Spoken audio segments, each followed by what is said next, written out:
Hello guys, WhatsApp, welcome to our new video. আপনারা সবাই হয়তো নিশ্চয়ই শুনেছেন রাসেল ভাইপার।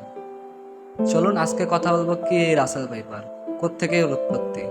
তো চলুন বাড়তি কথা না বলে ভিডিওটি শুরু করা যাক। রাসেল ভাইপার হলো এক ধরনের সাপ। এর উৎপত্তি ভারত এবং বাংলাদেশের আশেপাশে। এটি সর্বপ্রথম 1797 সালে জন শো এবং ফ্রেডরিক নিকোডিয়ারের মাধ্যমে বর্ণিত হয়েছিল। অ্যান্ড গাইস, এই সাপের বিষ অন্যান্য সাপের তুলনায় একটু আলাদাই হয়ে থাকে।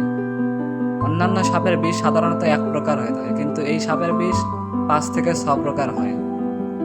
এই সাপ সবল দিলে বাঁচার চান্স 20%, অ্যান্টিডোট নিলেও এর বাঁচার চান্স 20% থাকে।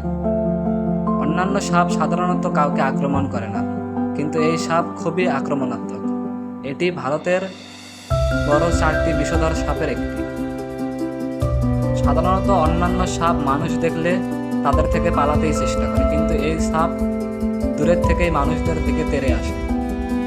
এটি সাধারণত 5 ফিট লম্বা হয়ে থাকে এবং এটির প্রজাতি ভারত এবং বাংলাদেশে।